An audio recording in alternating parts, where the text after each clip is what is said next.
Welcome to this episode of Out of the Best Books, the podcast where we deep dive into classic literature and have conversations about what we've learned and discovered along the way. We love all things books and reading, and we want to share our love of the classics with you. We hope to inspire you to read along with us and join in the conversation. I'm Laura. And I'm Amity. Let's get started.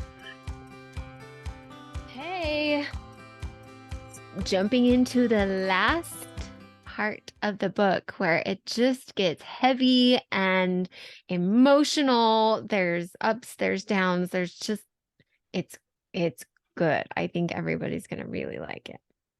So, and hate it at the same time. It's sort of undecided how you should feel. I guess, feel your feelings. That's what I'm going to say. Feel your feelings. Well, I feel like this is the payoff right here, basically, for all the work that we've done, learning who these characters are, and it's like all coming together. And so this is the part where it's good and interesting and exciting.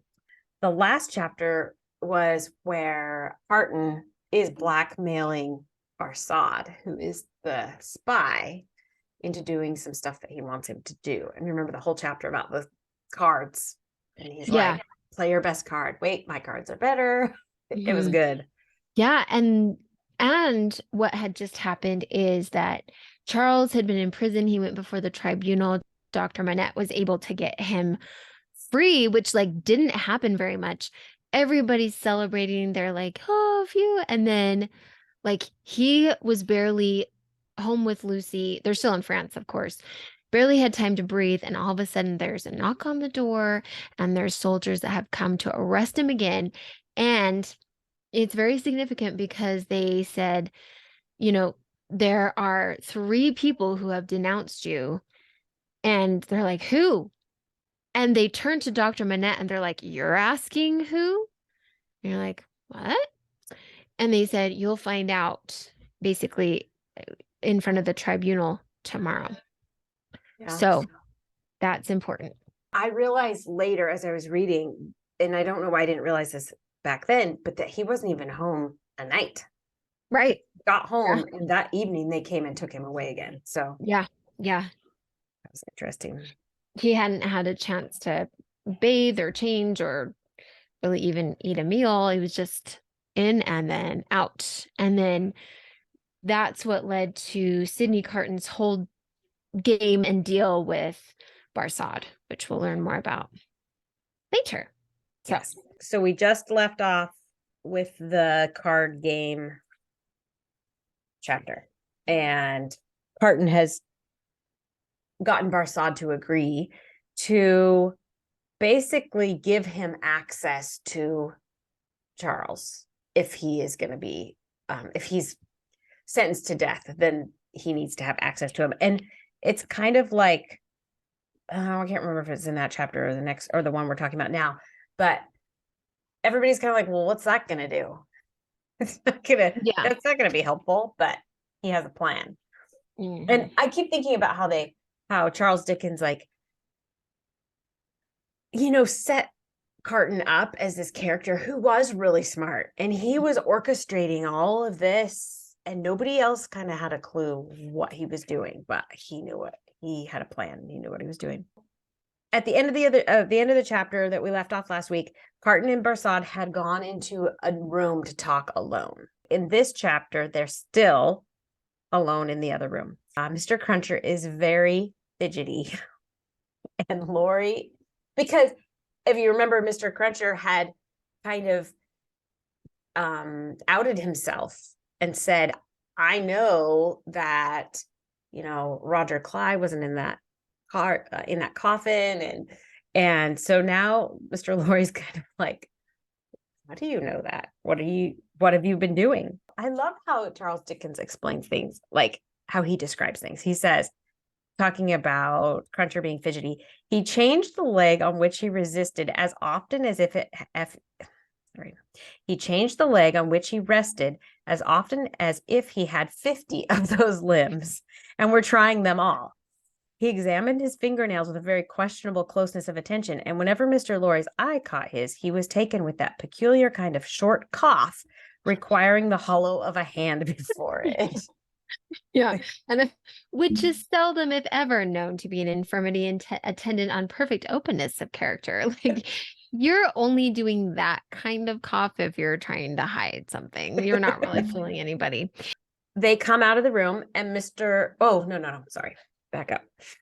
Mr. Laurie comes out and asks what he does besides being a messenger. And you get through this conversation that Mr. Laurie is very loyal to the bank. Yeah. And like, if you remember a couple chapters back when he got Lucy her own apartment, he was like, we can't mix with the bank. So he's very protective of the bank and his job. He's very loyal to everyone and everything in his life that is important to him, but he doesn't like mix them. Like he separates them. He's not like, okay, you're important to me, and so I'm gonna let it cross over into my work, or I'm gonna let my work cross over into my personal life. Like, he doesn't let things cross over, but they can still have equal importance to him. Yeah. Anyway, it's kind of interesting. I just like that. And then okay, I also love Jerry Cruncher's explanation of what he does, because he's constantly like, every other sentence is, but I'm not saying that's what I do, right? Yeah. And he's like kind of explaining himself, there's a lot of other people involved in this business. Like, why would I do this myself? There's doctors, you probably highlighted this, but there's the undertaker, here we go. Parish clerks and sextons and private watchmen. Yeah. Yes. And so there's lots of people involved. And then Mr. Laurie is like, okay, this word, don't prevaricate. And I looked that up. It means don't be elusive. Like, come out and just say what you do. And he's like, I'm not saying this is what I'm doing, but if I was, and then he comes to the conclusion that, like, if it is true, then don't take it out on my son, because he says he's brought up and growed up to be a man. And I was realizing that whenever he's talking in like a dialect, very much so. Yeah. He's brought up and growed up to be a man. What will errand you, message you, general light job you, till your heels is where your head is, if such should be your wishes. It's just kind of funny way of describing it. But at the end of the conversation, Mr. Laurie's kind of like, just stop talking. Like, just show me what you're going to do, and I'm not listening to you anymore. So, because really, ultimately, like, he gave Sidney Carton his ace card, like, if he hadn't been there to be like, there was no body in there, none of this could have happened, and Sidney Carton couldn't have prevailed over Barsad. And so I think, Mr. Laurie is a very sensible man. And he's also looking at the whole Jerry Cruncher and is like, well, you are very loyal to me. You've done me a lot of service. And so he's like, it may be that I shall yet stand your friend if you deserve it. Let's start talking now. Okay, so actually I shouldn't have spoke earlier. This is when Carton and Barsad come out, and Barsad just leaves, and then Laurie asks, like, what happened in there? And that's when Carton tells him, I arranged it so that if he is sentenced to death, then I'm gonna get access to him. Mr. Laurie's countenance fell, and he's like, that's not gonna help. He says, it is all I could do, said Carton. To propose too much would be to put this man's head under the axe. And as he himself said, nothing worse could happen to him if he were denounced. It was obviously the weakness of the position. There is no help for it. And then Mr. Laurie says, but access to him, if it should go ill before the tribunal, will not save him. And then I love this, that Carton says, I never said it would. Yeah. So, and I mean, I think all understand what's going to happen here, right?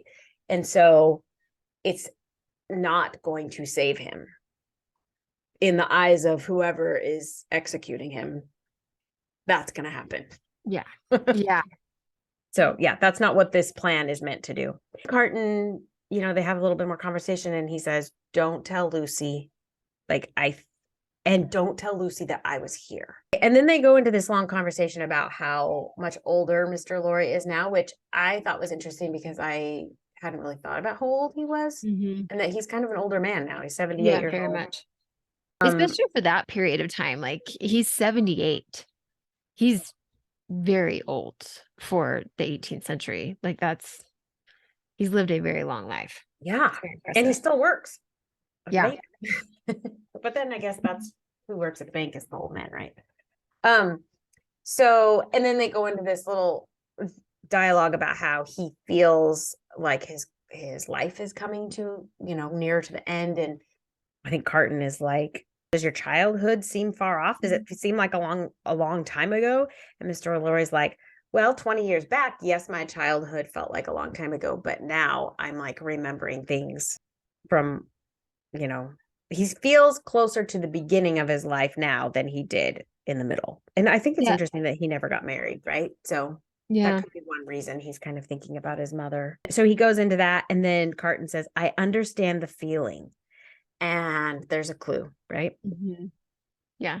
But I kind of love the way he expressed it. As he got closer to the end of his life, he was reminded more of the beginning, because he talks about it sort of being like a full circle. It is sort of a full circle of life, that when he gets to the end of it, the beginning seems right there.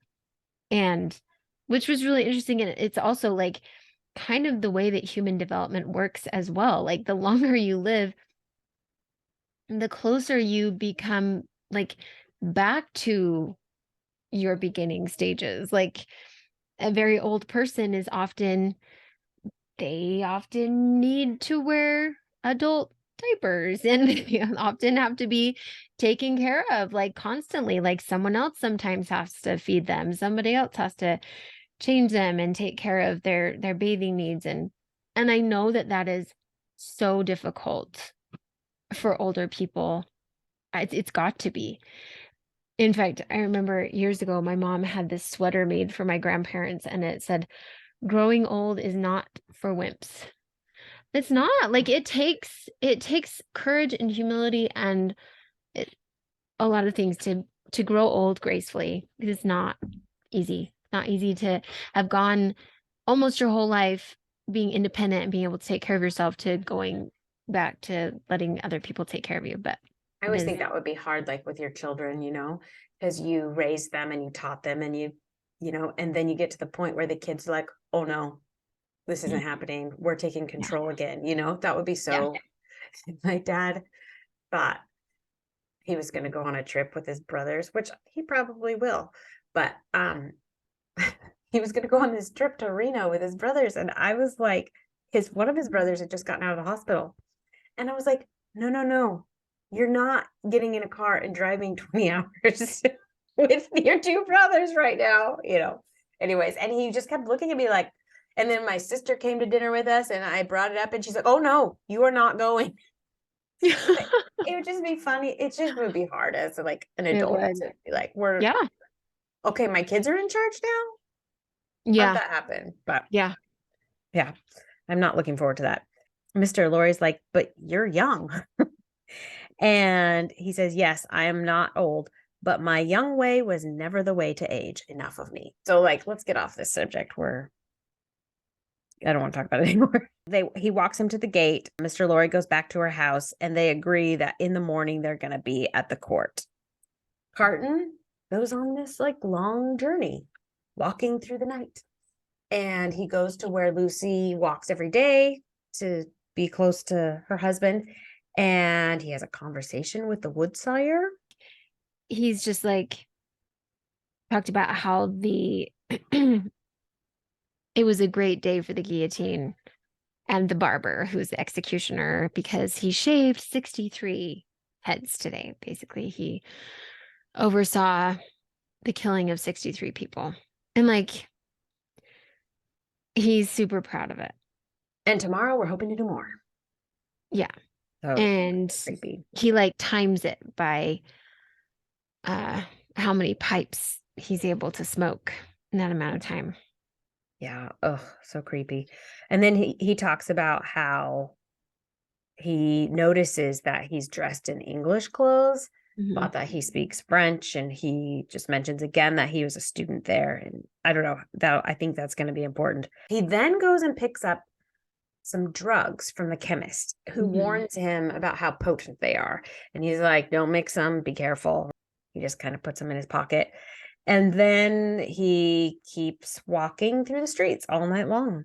And he has this scripture that's going through his head that his father used to say, says, I am the resurrection and the life, saith the Lord. He that believeth in me, though he were dead, yet shall he live. And whosoever liveth and believeth in me shall never die. And this keeps coming back and back.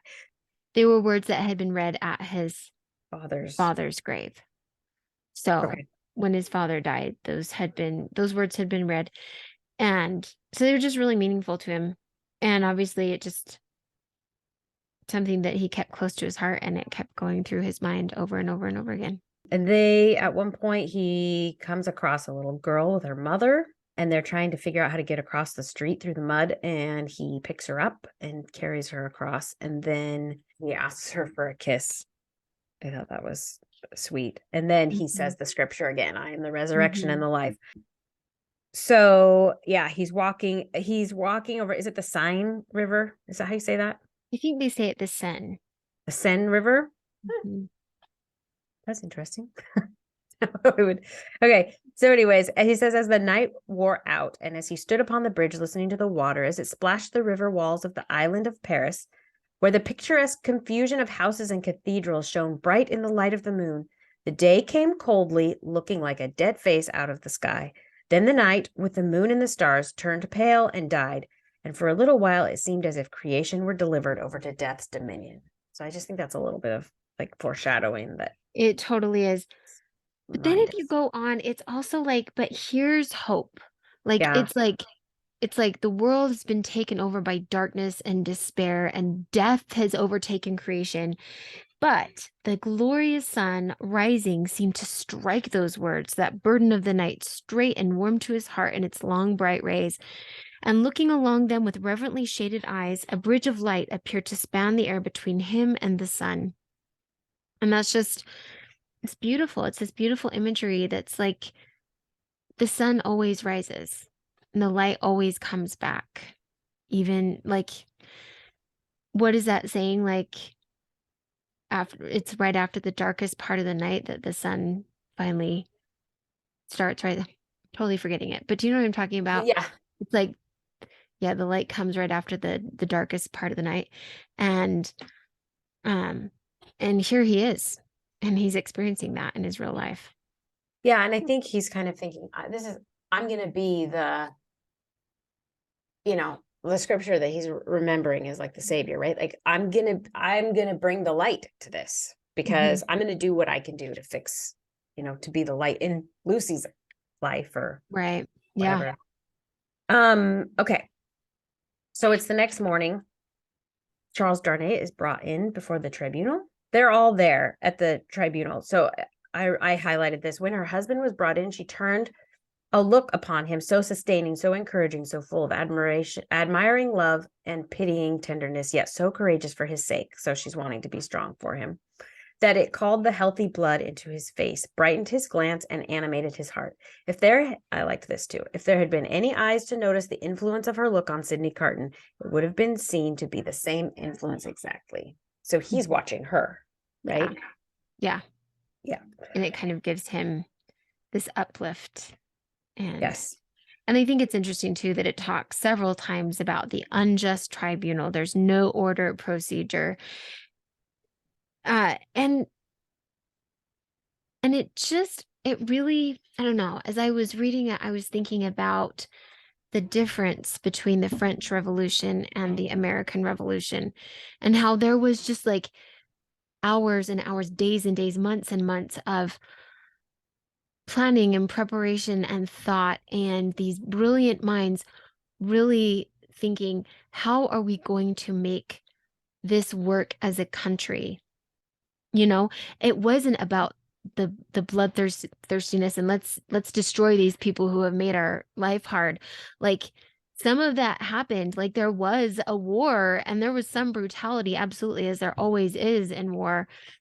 But that was not their purpose at all. Their purpose was to form a well-functioning country, not this just land of desolation and just destroy everybody who opposes us. And that really is where there is no order, there's no justice, there's no chance of that in this kind of regime. Yeah. So. Yeah. So he's brought down in front of the tribunal, and Jacques III is there. Mm-hmm. Bloodthirsty Jacques. And the Defarges are there. And then it is described that the Defarges and Dr. Manette are said to be the ones to have brought the charges. And when this is announced, it says a great uproar took place in the court. And in the midst of it, Dr. Manette was seen pale, trembling, standing where he had been seated. And then he denies it. He's like, I'm not bringing these charges. The president it must be the president of the tribunal. He says, if the Republic should demand of you the sacrifice of your child herself, you would have no duty but to sacrifice her. Listen to what is to follow. In the meanwhile, be silent. So basically, you have no say. Yeah. Yeah, because did you already say this? They announced who the people were that denounced. Sorry, where was my brain? Defarge is called, and he tells about taking Dr. Manette from when he was released as a prisoner. So he tells that whole story. And I love that the Vengeance stands up. She's like, well, I think the president or somebody in the tribunal says, you did good service at the taking of the Bastille citizen. And he says, I believe so. And then the Vengeance is like, you were one of the best patriots there. Why not say so? You were a cannoneer that day there, and you were among the first to enter the accursed fortress when it fell. Patriots, I speak the truth. So he's like, you're being too modest. You did amazing things. You were amazing. Yeah. Just at the end of this chapter, it's brought up that there was a letter found in the cell, which goes back to that story that was told about the letter found in the cell, right? Of Dr. Manette. He had written a letter and buried it in his cell. And that is what's going to be the testimony against Charles. So, yeah. And that is what comprises chapter 10, the substance of the shadow. This chapter 10 was complicated. There's a lot of story, is what I'm saying. There is a lot of story. So as I was thinking about it, I was like, if I'm the one who does this chapter, I think I'm just going to tell it from memory to the best of my ability. And we'll go from there. And if there's things that we need to go back and fill in, we can do that. But I feel like that might be the best way. So as you said, this was like this long paper that Dr. Manette wrote. Basically, it's to whoever picks this up and finds this. And he was very concerned. He was like, I'm in solitary confinement. Basically, I know that I will lose my mind eventually. And I don't know when I'm getting out of here. And he wrote it in 1767. So he'd already been there for quite a while, I think like 10 years. And he knew his mind was going. So he's like, I've got to write it down while I'm very, fluid. Then he talks about how it was the year 1757 in December. And he was just walking along. It was the middle, like it was nighttime. He was walking along and this carriage comes up to him. And these two men are like, are you Dr. Manette? He's like, yes, I am. And so they say, hey, we need you to come with us. We have somebody that we need you to see. And he's like, well, I usually, before I just go with someone, I usually find out who they are.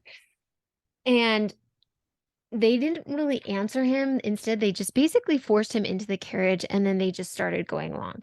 And the drive was quite long, and they eventually came to this house, and it was out in the country, very solitary house. And they go and they knock on the door, and the guy who opens it, they immediately hit him. It was very strange. They hit him, and he was like, well, that wasn't so odd itself, because these were obviously nobility and they treat peasants and anybody below them this way all the time. But then the other guy hit him too. It was very, very strange. As they go in, he can hear cries coming from an upper room. And so they go and he sees this patient laying on the bed who obviously is in high fever and in a lot of distress. It's a young woman. She is like tied down, basically. Her arms are tied to her sides. Her hair is it's disheveled, it's been torn. Her clothing, same thing. She, like I say, she had kind of wearing rags. And and had a high fever. I'm sorry. So, and he immediately notices that even though she's in great distress and she's actually screaming, he can see that she is a very beautiful young woman. And he notices on some of the rags that there is the armorial bearings of a noble and the letter E. Okay. So the things that this lady keeps screaming over and over, she keeps repeating herself. It's just my husband, my brother, my father, something like that. Yeah. My husband, my father, and my brother. And then she'd count up to 12 and say, hush. Very kind of eerie. And then she would just start over again. My husband, my father, and my brother. 1, 2, 3, 4, 5, 6, 7, 8, 9, 10, 11, 12. Hush. Over and over. It was like this rhythm. And Dr. Manette is like, how long has she been doing this? And at this point, he's able to get a good look at these guys, and at some point during all this interaction, he realizes they must be twins. They look exactly alike. Their behaviors are just slightly different. So there's one that he refers to as the elder because he seems to like take charge. And the other he calls younger, but it's apparent that they are twins. They look a lot alike. And so he asks them, like, how long has this been going on? They say, it's been about 24 hours, basically. And he's like, okay, so does she have a husband? And they don't really answer. They just say, well, she has a brother. And he's like, I do not address her brother. Like, basically, he's thinking they are her brothers. And they're like, no, like, how dare you think that? Right. So, and then he's like, what's up with the number 12? They said, I don't know, maybe it has something to do with 12 o'clock. And then Dr. Manette is like, okay, well, that's great that you brought me here, but there's nothing I can do. I don't have any medicines. And we're like really far out here in the country, and it would be too long for me to go back and get it.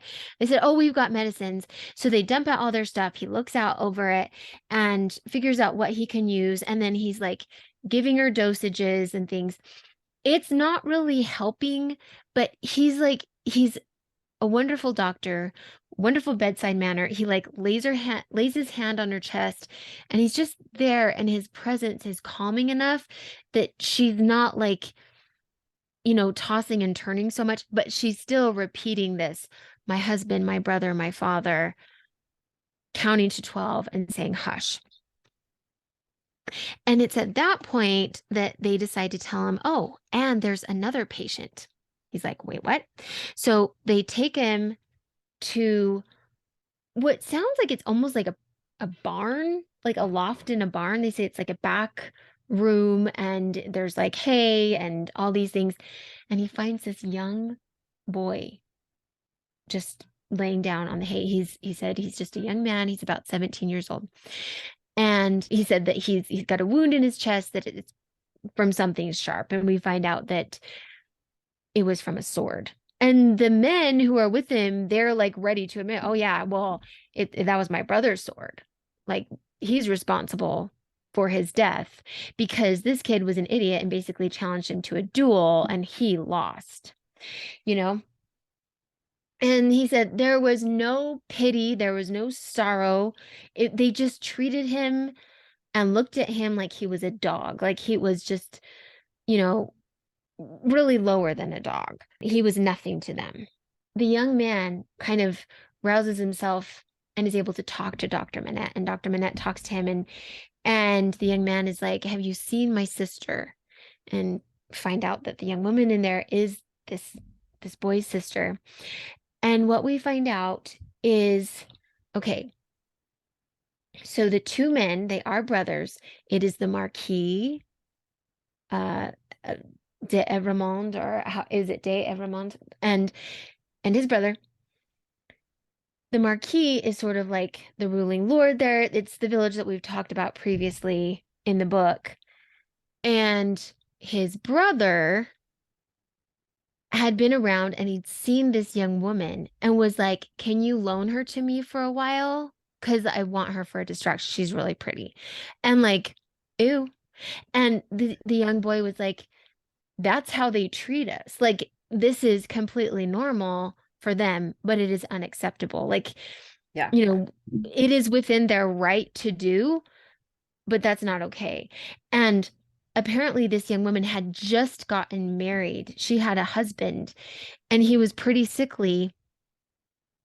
And so, you know, they go, I think that they sort of talked to her. Had they talked to her first? Let's see. Well, I believe they went to the husband, right? And he was kind of like, okay. Did you get that impression? Yeah, it says he was willing enough, but my sister was good and virtuous and hated his brother with a hatred as strong as mine. No, I think when he said he was willing enough, I think they meant that the Marquis was willing to let her go, let his brother borrow her, even though she was married. Okay. I think because then basically they are trying to convince her that she needs to go with him. And so what they do is he says, so this is directly from the young man. He says, you know, doctor, that it is among the rights of these nobles to harness us common dogs to carts and drive us. They so harnessed him and drove him. So this is the young woman's husband who is very sickly. You know that it is among their rights to keep us in their grounds all night, quieting the frogs in order that their noble sleep may not be disturbed. They kept him out in the unwholesome mists at night and ordered him back into his harness in the day. But he was not persuaded. So Okay. it didn't matter what they did to him. He wasn't going to be like, oh yeah, take my wife, you know? That seemed weird, but that sentence up there confused me. Like he was willing enough. So that wasn't talking about her husband. Yeah, I think it was the Marquis himself. Okay. So he said, no, taken out of harness one day at noon to feed, if he could find food. He sobbed 12 times, once for every stroke of the bell, and died on her bosom. And then right after her husband died, the brother took her away. He took her away. And the brother saw her as they were taking her away. And he went home to his father and told his father what had happened. And he said that our father's heart burst. So I'm not totally sure if that means that his father had a heart attack right then, because she's like crying for her husband, her father, and her brother. Yeah, he died right away because it said he never spoke one of the words that filled it. Yeah, Like, that there was you it. go. Okay, so he did. His heart burst, so he like had a heart attack. He died. And then this young boy, he took his youngest sister and took her away someplace to hide so that she would never, be enthralled to these people anymore. And then after he made sure his little sister was safe, he climbed into the house where these people were and basically challenged them to a duel. And then they fought, and then and they fought pretty hard. But the boy, eventually he was stabbed in the chest, and he'd been suffering and struggling there for like 24 hours. As the boy is dying, he knows he's drawing his last breaths. And so the doctor holds him up, and the boy, he kind of curses the Marquis. He says, Marquis, in the days when all these things are to be answered for, I summon you and yours to the last of your bad race to answer for them. I mark this cross of blood upon you as a sign that I do it. In the days when all these things are to be answered for, I summon your brother, the worst of the bad race, to answer for them separately. I mark this cross of blood upon him as a sign that I do it. And right as soon as he did that, he made like some signs, and then he died. It was so sad and tragic. And after he had sort of, tended to the young boy, he went back to the young woman. He did the best that he could for her. She struggled for about a week. It also became apparent during that time that she was pregnant. She had, she was with child. Something that was kind of interesting is the Marquis commented, he's like, what strength there is in these common bodies. You know, I mean, the fact that that boy struggled for 24 hours after a knife wound to the chest, he was like determined to tell a story, trying to live, even though he wasn't going to, and then died. And then this young woman, she's struggling for over a week. And Dr. Manette just replied to that, and he said, there is prodigious strength in sorrow and despair. And the Marquis had the audacity to laugh at the words and then frown at them. And then the Marquis says, the things that you see here are things to be seen and not spoken of. And the doctor's like, what do I even say to this? You know, like, these people are evil and they're responsible for many deaths here. But all he says is, in my profession, the communications of the patients are always received in confidence.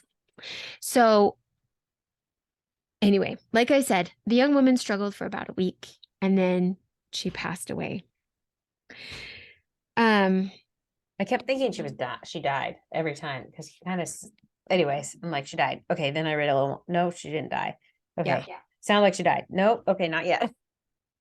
Yeah, because there's times that like it's like she almost seems like she had died because she stopped her struggling and her screaming, but it was almost like she'd gone unconscious for quite a while, like passed out or something.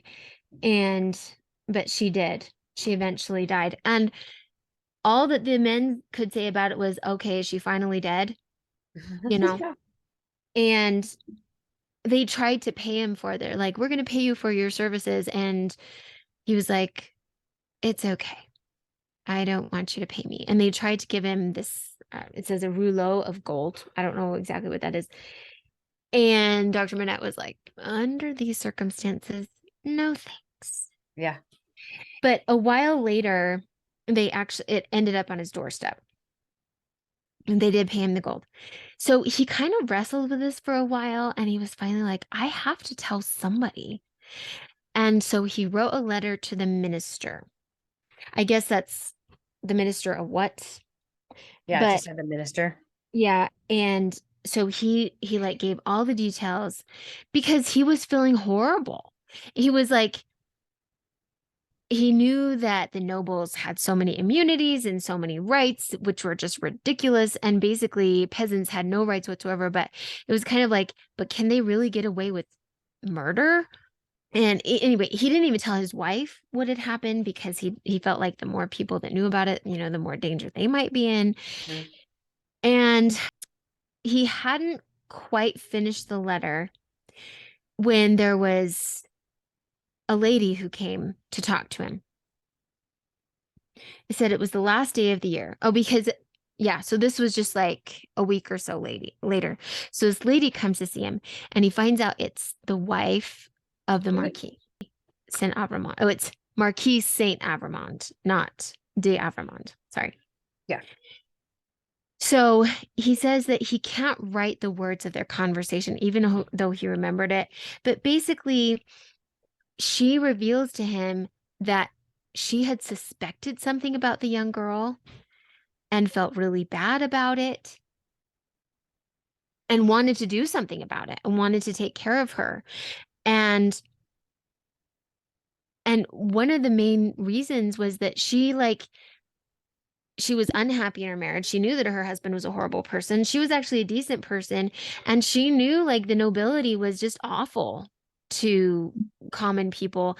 And she was like, there's no way that heaven is going to stay its hand. Like there will be vengeance that comes down on our people for the horrible way that we're treating our fellow humans. And so like, she knew it wouldn't be for her sake, but for her son's sake, she was trying to do some good. And she was trying to like help this young woman. And then she finds out the young woman had passed away. And she had heard that there was a younger sister. And so she was trying to find a way to get help to this younger sister. She felt like it was the only thing she could do to help the young girl and to hopefully like bring good karma, if you will, on her young son. And it turns out that her young son was named Charles. Yeah. This little boy in her carriage is Charles, and Dr. Manette saw him. And yeah, she was a really good and sweet woman and doing the best that she could under the circumstances. But she left and he never saw her again. And he sealed his letter and delivered it to the minister. That very night, a man in dark clothes came and said, "Hey, you're needed at the Rue Saint-Honore." I don't know how to say that. And he was like, "Okay." That's not where he was being taken at all. As soon as he got into the carriage, he was like gagged, and he did see the two brothers. They like nodded that he was the right guy, and then they took him and put him in the prison. Yeah. And took him to his living grave, as they say. And the very last part of his letter, he said, "If it had pleased God to put it in the hard heart of either of the brothers in all these frightful years to grant me any tidings of my dearest wife, so much as to let me know by a word whether alive or dead, I might have thought that he had not quite abandoned them." In other words, they may still have some humanity. Then he says, "But now I believe that the mark of the Red Cross is fatal to them, and that they have no part in his mercies, in God's mercies. And them and their descendants to the last of their race, I, Alexandra Manette, unhappy prisoner, do this last night of the year 1767, in my unbearable agony, denounce to the times when all these things shall be answered for. I denounce them to heaven and to earth." And so in that way, he had denounced them and their children and their children's children and Yep. everybody. So yeah, that really is what sealed the deal, because the little Charles was Charles Darnay, and it was, by virtue of his birth and the horrible things that he was really the son was being held accountable for the sins of the father, literally, Yeah. even though he had no part of it. He had tried to reverse things, but it didn't matter. So, and what's really telling too is just how crazy these people are. Uh, they said, it says that they were very certain that Dr. Manette would doubtless feel a sacred glow and joy in making his daughter a widow and her child an orphan. There was wild excitement, patriotic fervor, not a touch of human sympathy, because it's all about the Republic. It's all about the Republic. And it ceases to be about the people at all. It's all about their very corrupt idea of a country. And so where does that stop? It never does. Yeah. I like that at the end, when the very end of the chapter, where Madame Defarge says much influence around him has that doctor, and then she smiles to the Vengeance and she says, "Save him now, my doctor, save him." Like, Yeah. you did this. Evil. Yeah. Yeah. Yeah. And everybody goes wild. They're like, "Woohoo, kill him." Yeah. And he is condemned to the conciergerie and death within 24 hours. So into chapter 11, the chapter, this one's really short. It's called Dusk. And so as they're taking Charles away, Barsad allows Lucy to come and embrace her husband one last time. She says to him, "I don't think it's going to be very long until we'll be together in heaven." And then she's like, "And somebody will take care of little Lucy, just like they took care of me. It'll be fine. I'll come meet you." And so as they're taking him away, Dr. Manette is like kind of trying to apologize to him. He starts to, and then Charles kind of puts his hand up and is like, don't. Let's see. Her father's only answer was to draw his hands through his white hair and wring them with a shriek of anguish. And then Charles says, "It could not be otherwise. All things have worked together as they have fallen out. It was the always vain endeavor to discharge my poor mother's trust that first brought my fatal presence near you. Good could never come of such evil. A happier end was not in nature to so unhappy a beginning. Be comforted and forgive me. Heaven bless you." So I think Charles is amazing. He is. Yeah. And the thing is, through all of it, he's able to see, everything that Dr. Manette went through. He's not just focused on what his immediate issues, which are huge because they involve his death. Yeah. But he's able to look at it and be like, oh my gosh, look at everything that you have been through and the justice that you tried to see done and the people that you took care of and all that. So Yeah. So then I don't know if in the last chapter it talked about, well, 2 chapters ago, how Carton was going to be at the trial or at the tribunal, but he was going to be kind of in secret there. So he kind of jumps out. He yeah. appears. Lucy has fainted. Yeah. And so he helps her get into the coach.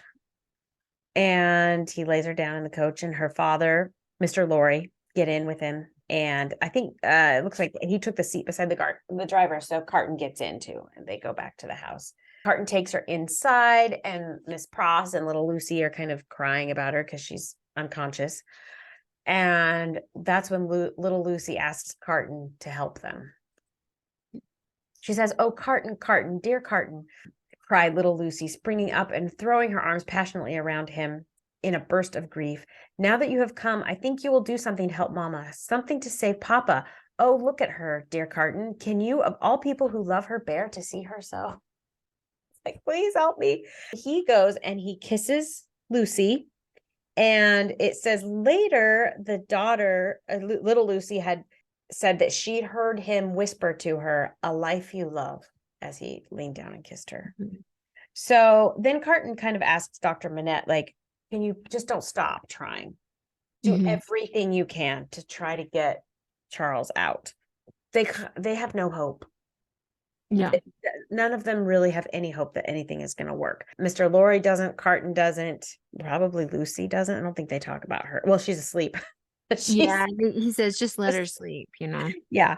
So they're just like, please do everything you can, whatever you can do. Yeah. He says, "I have no hope, and nor have I.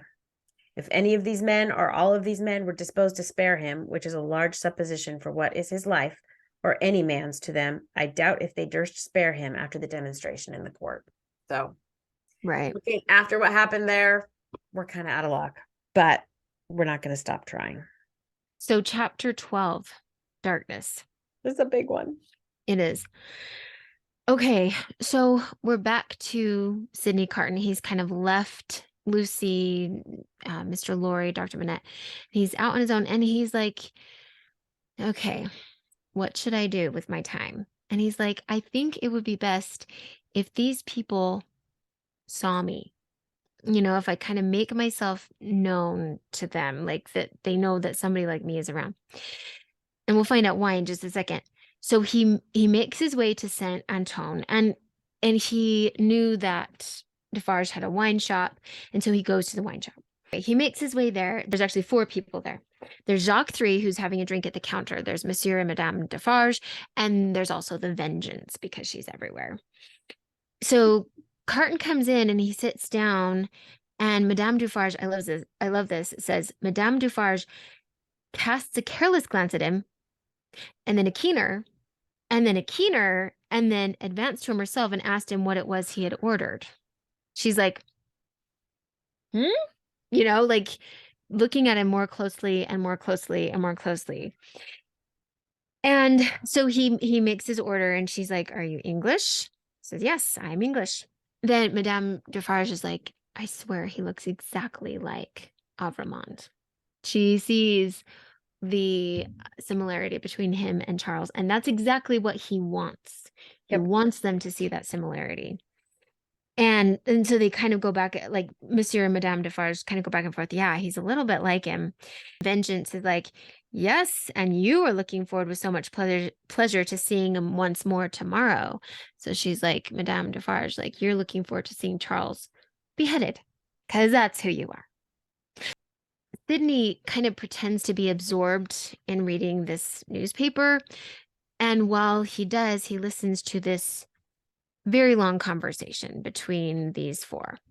So they kind of start off by saying, Jacques 3 is like, well, why should we stop? We need to keep going. And Defarge is like, well, we must stop somewhere. And Madame says, at extermination. And Jacques 3 and the Vengeance are like, yes, that's what we need to do. Defarge is just like, I think it's enough. Like if we just stop with him, that's Yeah. enough. But everybody else is like, nope, all of them. Yeah.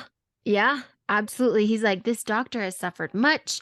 You've seen him today. You have observed his face when the paper was read. And Madame is like, I have observed his face to be not the face of a true friend of the Republic. And then they go in to talk about Lucy. And she says, I have observed her today and I have observed her other days. And then they kind of like turn on Defarge and they're like, if it depended on you, you would rescue the man even now. And he's like, no, but we do need to stop here. Then Madame Defarge reveals a secret. We find out that she says, I was brought up among the fishermen of the seashore, and that peasant family so injured by the two Avremond brothers, as that Bastille paper describes, is my family. She's telling this to her husband for the first time. He didn't even know this.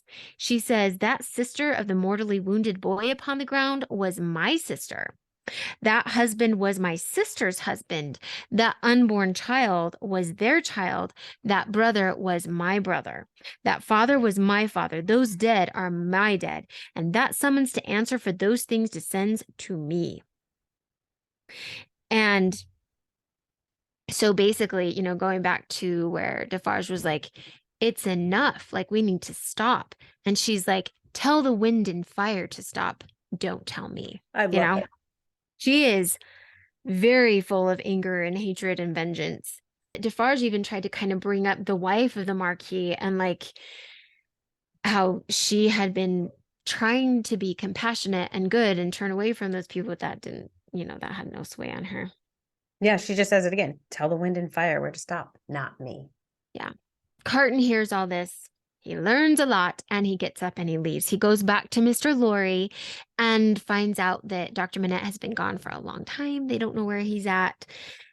It's now midnight and Dr. Manette still has not come back. When he finally does, he enters the room and they realize that, you know, there's no hope. He's done everything that he can do, but there's just nothing that is going to persuade anybody to release Charles. He will be sent to the guillotine. There's nothing anybody can do. And Dr. Manette comes in and he's looking for his workbench. So he's back in that very dark place that I don't think he's been for quite a while. He's in the very dark place where he's looking for his workbench. He says he needs to finish those shoes. And the last sentence on that page for me says, Mr. Lorry saw him shrink into the exact figure that Defarge had in keeping. So at the very beginning of the book, when he was, Defarge had him up in the upper room, he's back to that point, which is pretty bad. Yes. Dr. Manette, he has dropped his coat. Carton picks it up and he kind of like looks through it and he's able to find all these very important papers. One of them is a pass for him. It says Sidney Carton can pass through, you know, the city of Paris, can go back to England. There's a certificate for Dr. Manette, his daughter and her child, and Mr. Lorry has one as well, saying that they can all leave. They can all go back to England. And so now Sidney kind of like jumps into, you know, take control mode.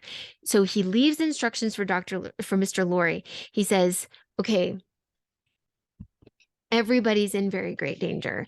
Madame Defarge is going to denounce them, and anybody that she denounces is sent to the guillotine. Oh, sorry. He said that he knows that she's going to denounce them. He's been to see the spy, Barsad, and he says that he knows that a wood sawyer living by the prison wall is under the control of the Defarges. And Madame Defarge has instructed him to say that he has seen Lucy giving like signals and signs to prisoners, like she's trying to arrange like a prison break or something like that. And they said it's probably not going to happen right away, definitely after the death of Charles, because undoubtedly she will mourn for him. And it's against the law to mourn for people who are dead because that shows that you haven't turned your soul over to the Republic. And so she's going to wait until after that, maybe even a few days later. But then she's going to bring down Lucy. She's going to bring down Dr. Manette and probably even their child. And so you need to get them out of here like now. He says, For the sake of her child and her father, press upon her. So he's telling to Mr. Why do I keep saying Dr. Lori? He's telling Mr. Lori, you need to talk to Lucy, and you need to tell her, for the sake of her child and her father, press upon her the necessity of leaving Paris with them and you at that hour. Tell her that it was her husband's last arrangement. And he's like, do you think that Dr. Manette will submit himself to her, to leave easily? And Mr. Lori's like, yes, I'm sure. So he's like, have all these arrangements made and send them on, and then you wait in the carriage for me. He says, the moment I come to you, take me in and drive away. And Mr. Lori says, okay, so I'm going to wait for you under any circumstances. Carton says, yes. Okay. And Mr. Lori's like, okay. I like this. Wait for nothing but to have my place occupied. Yeah. And then for England. Yeah. Yeah. I love it. Yes. And Mr. Lori's like, okay, well, I didn't know if I could do this just being an old man, but if I have a young, ardent man at my side, we can do it. And Carton says, remember these words tomorrow. Change the course or delay in it for any reason, and no life can possibly be saved. It has to happen exactly as I say. Like, you send off Dr. Manette and Lucy and her daughter, and Miss Pross, obviously, and probably Jerry, too. Yeah. At this time, you wait for me. As soon as I'm in the carriage, we go. It has to happen exactly this way. And after that, he leaves. It says he entered the courtyard and remained there for a few moments alone, looking up at the light in the window of her room. And her, of course, is Lucy. Before he went away, he breathed a blessing towards it and a farewell. There we go. Yeah. I know when I was going through this chapter, I was just like, oh my gosh, it's all coming together. Mm-hmm. Totally. I mean, it just like the connections these people all have with each other. You've got Ernest Defarge was Dr. Manette's servant. And then Dr. Manette was the one that went to try to help Madame Defarge's siblings. And like, they're all connected. Yeah. It's like a soap opera. Together. I know. I keep going, well, so who is Sidney Carton in all this? Like, is he really random? Could be his cousin. Because Maybe the Marquis's brother was like stepping out. Yeah, totally. Anyways, we'll see. As I was reading, I was like, you gotta like have a connection somehow, but I don't know if there can be another connection made in the next 3 chapters. I just don't know. Jumping into I keep wanting to say chapter 52 because that is the title of this chapter. That's exactly what I thought you were gonna say. Like in my mind, I was like, we're jumping into chapter 52. No, oh my gosh. It's chapter 13 of book 3, but the title is 52. And I'm just going to say these last 3 chapters of this book are really heavy. Like, even as I was just reading them, there's just like, my heart was heavy. There's sort of like that crying feeling in the back of your throat that you get sometimes, like just sort of the heat in your stomach when you're like nervous and it's clenching and you're like, know that something horrible is about to happen. I think it's just testament to the incredible writing of Charles Dickens, but it also reminded me of some other writers, and we'll talk about that when we get there. Okay. So chapter 13, it is the day. So Charles was just basically condemned to death. They said, you've got 24 hours and then you're going to die. 52 people had been condemned to die on this same day. And it just starts going through, well, first of all, kind of like list all these people who are going to die. And you're like, what? Like, they're not aristocracy. Charles Darnay is like the only one even remotely related to that. It talks about like this little seamstress, a farmer. But then it kind of starts getting into the head of Charles.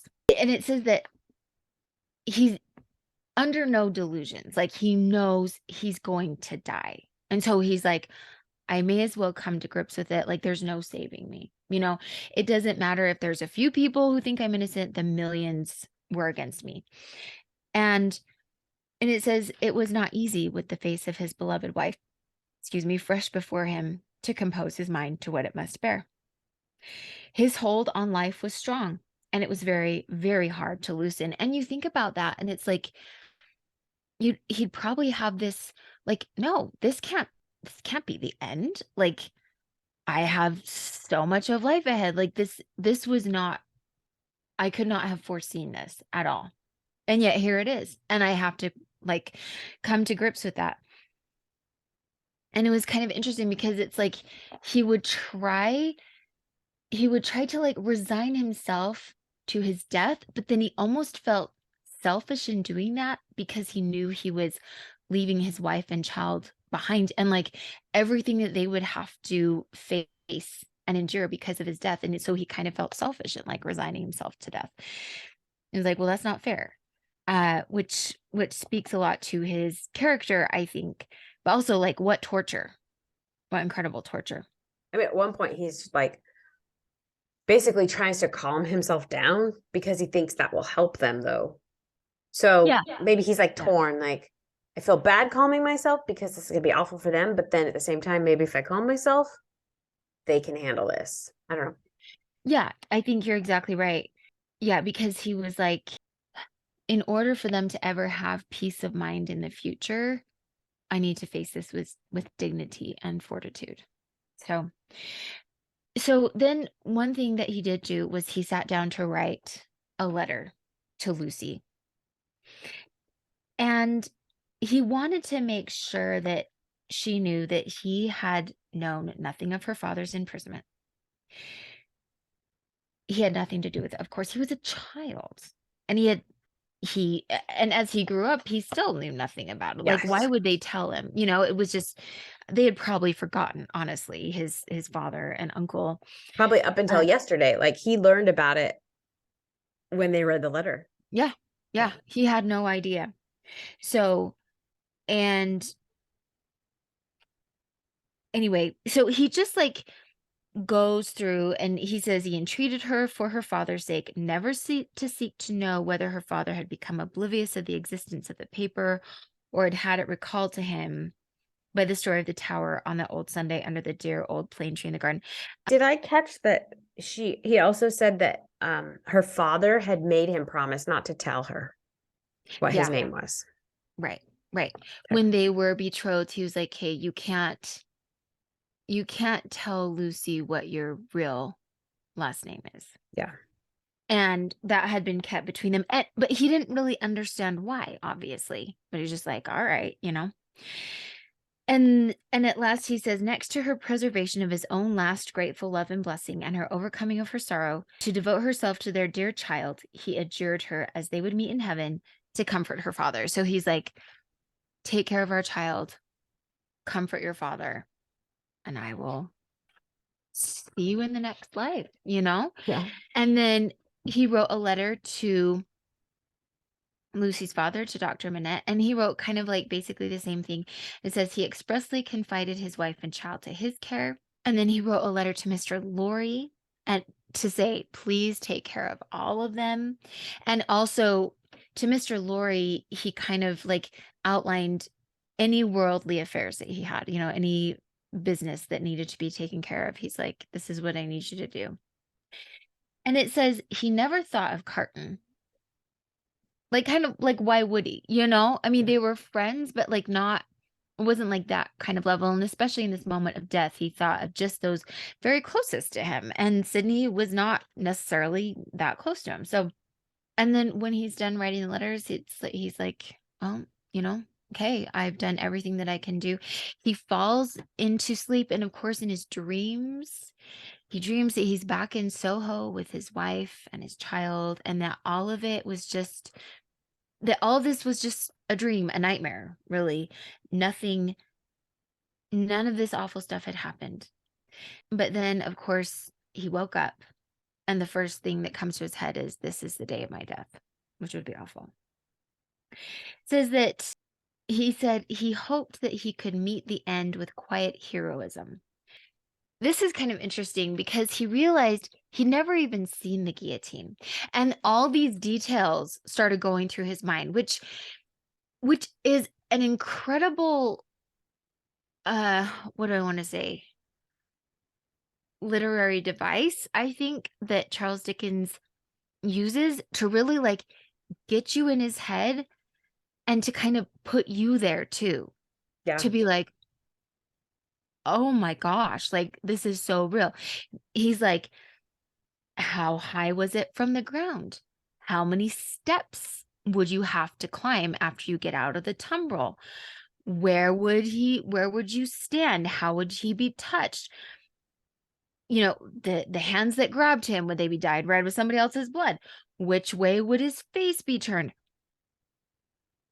Just all of these thoughts that to me would just be horrible, awful, terrifying. But they're all going through his head, and it's almost like he can't help it at this point. Just all these details. Is there something that you want to say? You look like you've got something. No, I also highlighted that paragraph, but I was just thinking about if I knew that I was going to be beheaded today, like that's the most, I don't know. I don't like being in his head, I guess is what I'm trying to say. Yeah. No. But like he said he like wanted to imagine it so he knew what to do and how to handle it, I guess, ahead of time. Yeah, I think that's true. So something that I thought about was like, it's just so horrible. But do you know the story of Lady Jane Grey? Yes, because I read that book. Oh, I hated it, but that's how I learned I about it. kind of hated it too, just because I was like, her story is one of the most tragic stories. It's so sad and so awful that I'm like, how can, like, I think it was somebody's attempt to try to make it a little better, but that didn't work for me because Wasn't it? you know, It's called My Lady Jane, right? Was that I the think book? so. Yeah. And it was like something it was like that. kind of fantasy, I think. Yeah, they tried to make it funny, like that she and her husband turned into like animals or something. Yeah, I couldn't. A lot of people in our book group liked it, and I read half of it, and then I just couldn't anymore. So I quit. But yeah. But the real story is very tragic and very interesting. It is. And one of the things about her story is that she's blindfolded on the scaffold, and she actually was like reaching, they had to like guide her hands to the block so she could find it and put her head on it. Like she's fumbling around looking for the scaffold where they're gonna, or not the scaffold, the block where they're gonna cut her head off. Like, can you even imagine? It's so awful. But I don't like imagining any of it. No, me neither. That's true. That's fair. So, but that's kind of like what he's going through is like, what's all this going to be like? And then it talks about how the hours go by, and every time the clock strikes, he's like, well, that's the last 9 o'clock. I'm going to hear that's the last 10 o'clock. And he knew that 3 o'clock was the hour that they'd be like arriving at the scaffold, and so he figured that probably they'd all be called out at about 2 o'clock. So he felt like, well, 2 o'clock is going to be the hour. Just at that moment, so it's past 2, I think it's 1 at this point. It says there's footsteps in the stone passage outside the door, and there he can hear somebody speaking in English. The door opens, and the last person on earth that he expected to see is standing there in his doorway, and it's Sidney Carton. And he's like, okay, you're not a prisoner, right? He's like, no, I'm not a prisoner. Sidney says, I'm accidentally possessed of a power over one of the keepers here, and in virtue of it, I stand before you. And he says, I come from her, your wife, dear Darnay. Okay, so, and then from here, Sidney Carton is not clear about what his mission is with Charles, but he's like, okay, give me your boots and you put mine on. Give me that ribbon in your hair and you just loosen yours. And it says it's like trying to deal with a child. You know, you're just like step by step by step. Now we're going to take your pants and button them up. And now we're going to slip your shirt on one arm. And, you know, just like, and Charles Darnay the whole time, he's like, what are we doing here, you know? Finally, Sydney says, okay, can you write something? And Charles says, well, yeah. So he starts to dictate this letter. Now, to me, it's pretty obvious that it's to Lucy. And as he's writing the letter, Charles notices that Sydney like is bringing something out from under his shirt, and it's some sort of a vapor, and he keeps passing it near his face, near Charles's face, and finally Charles like passes out. And in that way, Sydney is able to like complete the disguise. He basically takes Charles' clothes, he puts his clothes on Charles, and then he has Barsad, who was the one who let him into the jail, obviously. Barsad and a couple of other men take him out and say that this was Sydney, who wasn't feeling well when they first got there, and then seeing his good friend who was about to die, he just like lost it and passed out. And so now the ruse is just about complete. Sydney is now in the cell where Charles was, and Charles has been taken out to the carriage that is waiting with Mr. Laurie and everybody else. So the plan is going into action that he had set about. And so when Barsad comes in, they take in, and Sidney Carton says, take Darnay away. And Barsad, and then he says to Barsad, I'll be dead soon, so don't worry. I can't get you in trouble. Like, this is going to be over. Yeah. And he says, I'll be true. This Barsad says to him, the time is short, Avramond. Like, it's coming. The clock strikes 2. And it says, sounds that he was not afraid of, for he divined their meaning, then began to be audible.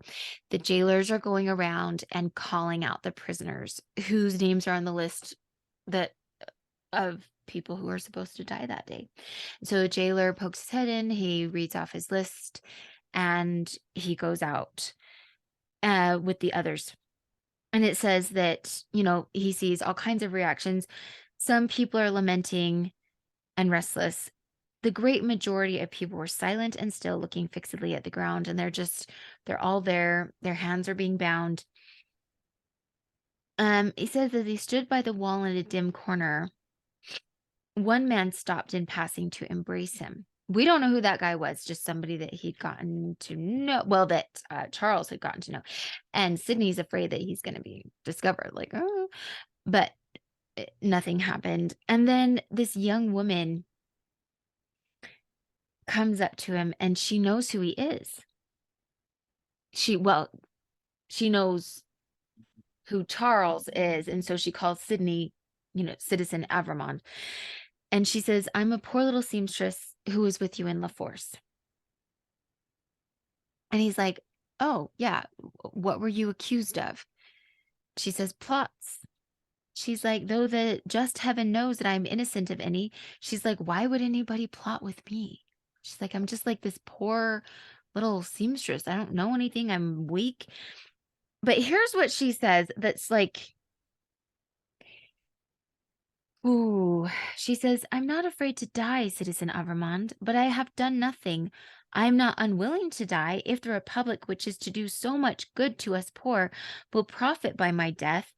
But I do not know how that can be, Citizen Avramond, such a poor, weak little creature. Like, I will die because it's probably going to help other people, but I'm not sure how. Yeah, because it wouldn't. What? I'm not sure what this is going to do.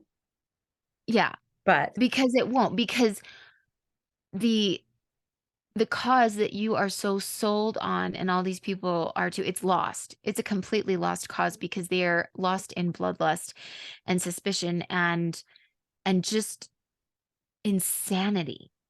So no, it's not going to help anybody. And killing you is just absolutely ridiculous. I don't know. I don't have any better words. It's disgusting. There's no rhyme or reason anymore. It's just like, it's a witch hunt at this point, just a witch hunt that has gotten completely out of control. It makes you wonder, like, what they're looking for. Like, what? I don't think they even know anymore. It's Yeah. because somebody can look at you wrong. And you can never be on the right side. And I love his response. Sidney Carton is so sweet. And it says that it just warmed his heart, this sweet and innocent girl. And she's like, "Can I ride with you and hold your hand to the very end?" He's like, "Of course." And it's interesting because at that moment, she looks into his eyes and she knows. It's not Because him. she knows it's not Charles Darnay. And she's like, "Are you dying for him?" And he says, "And his wife and child." And he's like, "Be quiet though." Hush. And she's like, "Oh, will you let me hold your brave hand?" 'Cause she doesn't know who he is, but she just knows that he's like extremely noble. We jump from there to the carriages that are now leaving Paris. And they are at the gates. The guards at the gates are looking for papers and they're saying, "Okay, is Dr. Manette in here? Which one is he? Lucy, child, Sidney Carton. Oh, he's the one passed out in the corner over there. And Mr. Laurie, Jarvis Laurie." And Jarvis Laurie, he's just the best. Like, he's an old man, but he's like so steady. He's taking care of everything. He's the one who's able to keep his head and like execute everything that needs to be executed. Like, it's just, Yeah. he's great. Yeah, he's answering for everybody. Yeah. And he gets them out of there.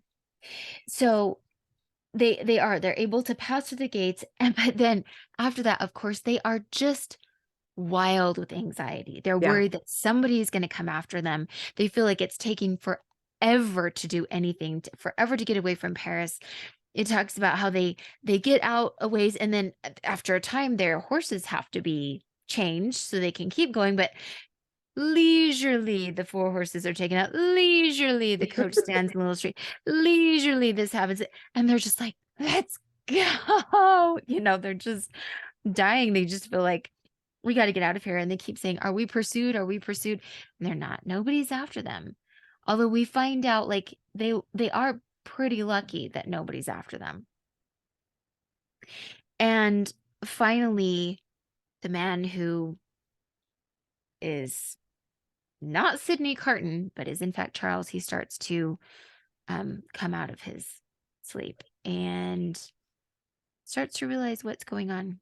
Because as he's coming out of his sleep, he's like continuing the conversation that he was having with Sidney as he passed out. Finds himself in a carriage instead, leaving Paris. And they are not being pursued. So Yes, and they're going. I mean, like at one point, Lucy says she wants to go faster, and Mr. Laurie's like, "We can't go faster because then they're going to suspect us." So, right. We cannot do anything out of the normal. And again, like, he's able to keep his head about him, which is miraculous for them, because anything that is even slightly suspicious and they would have been caught and taken back. So yeah, I was like, anyways, I just thought that was interesting because they're gone, so they've left. Mm. So, as we go into chapter 14, the knitting done. What does that mean? We'll find out, right? it will.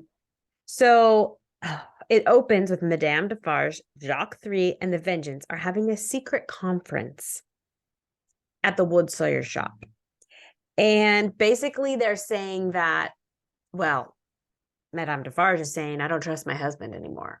I think he's too easy on them. He doesn't want to continue the job. He's okay with getting rid of Charles, but he doesn't want to kill the Lucy and little Lucy." So their little conference just makes me sick. Anyways, It's absolutely disgusting. yeah, they're just, ugh. But that conversations like this happen. Like, Yeah, this is not something that Charles Dickens just made up. Like, people did this. yeah, This comment that Jacques 3 makes about how Lucy has a good head for being chopped off because she's got golden hair and blue eyes. He's like, "I've seen golden hair and blue eyes before. It makes a good it looks charming when Samson holds it up. Yeah, he's fantasizing about it. And he's He's like, fantasizing about we it. don't get children very much. This will be good. This will be Yeah. exciting. Like, Yeah. So, I mean, oh, she basically, Madame Defarge is basically saying, my husband has his weaknesses and he's so weak. Now, if you remember right, he used to be a servant of right. Dr. Manette. So, he's so weak as to relent towards this doctor. And then she says, I care nothing for this Dr. I. He may wear his head or lose it for any interest I have in him. It is all one to me, but the Evermond people are to be exterminated, and the wife and the child must follow the husband and father. So Yeah. all three of them are all for killing all of them. And yeah, like you said, Jacques 3 is fantasizing about their heads on the chopping block. I mean, she says a bunch of times that she can't trust her husband. Is she just saying like we need to she doesn't want to hurt him, right? She's just like we need to I think that if the story continued, she would have. Okay. You know, that's their entire belief system is like you need to be willing to sacrifice everything and everyone And I'm willing to to the sacrifice Republic. him. Yeah. Right. So Okay. So in this little conference, then the Wood Sawyer agrees to testify against the Evermonds because he had seen her make gestures up towards the prison every day. And Jacques 3 says, don't worry, the jury will convict them. And I think he says he will also testify against them. right. Okay, I get the feeling here, and I didn't highlight anything, but that is the Wood Sawyer seems to be afraid of Madame Defarge. He is Okay. he's terrified of her. In fact, it says a little later on that she kind of suspects that he's maybe not so sold on the Republic as he's like trying so hard to make it seem like he's sold on this whole idea that she thinks that he's not. He might not be. Because yeah, he's terrified of her. They all are. Yeah. Honestly. Like you watch all of their interactions, everything that she says, they're just like, oh yes, that's wonderful. Oh yes. I mean, Jacques 3 is just like the most disgusting human. The Vengeance, they all are. But I think the truth is they are all just completely terrified of her. So they'll do anything to stay in her good graces and be her little yes men. So Yeah. So that's just the impression I got through this conversation was that he is like, okay, whatever you say, I'm going to agree to it because I'm scared of you. yeah. Okay, so Madame Defarge has this plan that she's going to walk through the city and go to Lucy's apartment because she knows that he is set to die that day. And she says she will now be at home awaiting the moment of his death. She will be mourning and grieving. She will be in a state of mind to impeach the justice of the Republic. She will be full of sympathy with its enemies. I will go to her. So she's like, I'm going to catch her doing something illegal because she's going to be sympathizing with her husband. She's going to be sad about her husband dying, and that's against the law. So yes. And so she tells the Vengeance to take her knitting and go to the place where they're going to behead all the people and save her seat. Yeah. Front row seat. Yeah. Put my knitting in my seat and I will be there. And she's like, I'll I'm be always before there. it starts. Yeah. Yeah. I'm going to be early. I'm going to be right there. Now, this makes me wonder. Okay, we know that she doesn't make it there, which we'll talk about in just a second. But if she had, well, the Vengeance was there, right? Though I was thinking if she had, would she have known that wasn't Charles? Well, we will talk about it later. So I don't know if we want to talk about it now, but the Vengeance gets very distracted. Okay. So she would have known too, probably. I kind of think that she would, although I don't know how much she actually. Well, no, she probably would have. Okay. So, I like this little paragraph here. There were many women at that time, upon whom the time laid a dreadfully disfiguring hand, but there was not one among them to be more dreaded than this ruthless woman now taking her way along the streets, sort of walking through the streets, and she is just scary. Yeah. But imbued from her childhood with a brooding sense of wrong, remember, because she is the young, beautiful woman and the boy that got stabbed. She's their younger sister. And inveterate hatred of a class. Opportunity had developed her into a tigress. She was absolutely without pity. If she had ever had the virtue in her, it had quite gone out of her. So she's walking through the streets like I would say, right? Wouldn't you say, just like focused, scary looking? Yeah. Like a tigress. And that's kind of how she goes through life at this point too. Like, she has no conscience. She is an unfeeling creature at this point. She has no feeling. Yeah. She has no conscience. She has nothing that makes her a natural human. She's at this point a very unnatural human being. Yeah, I wrote down, there's no humanity left in Madame Nope. Defarge. Not at all. And it says, it was nothing to her that an innocent man was to die for the sins of his forefathers. She saw not him, but them. It was nothing to her that his wife was to be made a widow and his daughter an orphan, or that she wanted to kill them also. That was insufficient punishment, because they were her natural enemies and her prey, and as such had no right to live. Oh, anyways. So she's, again, walking through the streets. There's a lot of this of her walking through the streets. And what does she have with her? She has a loaded pistol in her bosom, and she has a sharpened dagger in her waistband, probably. Okay, so this is another funny thing I was going to ask you about, because as I'm reading, sometimes I'm like, I think I'm understanding what they're saying, but is it true that they put Mr. Lorry and Miss Pross in a different carriage because they wanted the weights to be, like, they didn't want their carriage to be too heavy, and Miss Pross is big? Did you catch that? So. Yeah. It says it was not merely desirable to avoid overloading the coach, but it was of the highest importance that the time occupied in examining it and its passengers should be reduced to the utmost. So they really want to make it as quickly as possible. But I think that you're probably right, because she is a large woman, as it said several times. And so, yeah, like having that extra weight would slow them down. I don't know where it is in there, but that's what I caught that. I was like, no, Yeah. I mean, like you said, they didn't want to have so many people in the carriage to check all their papers, and right, that would just slow them down. But still, anyways. Yeah. So they're preparing to go in their own coach, and she's kind of worried, like, okay, we already had a coach leave from here. Maybe we should leave from somewhere else, because otherwise it's gonna be suspicious. Everything's suspicious. So, and she says she's too scared to make plans. Yeah. She can't think. No. Which I don't blame her. She says, I'm so distracted with fear and hope for our precious creatures. Yeah. She can't think clearly. Oh yeah, she can't. She's not thinking. She can't think. So anyways, they talk about that a little bit. What I think maybe later they say they decide where they're gonna go, right? Yeah. They said that they'll meet at the church instead. And so Mr. Cruncher is going to go like arrange that. Yes. So he leaves. Well, first he says he's going to give up grave robbing. And Miss Pross doesn't exactly know what he's giving up. Yeah. But she doesn't want to know. Yeah. She doesn't want to know.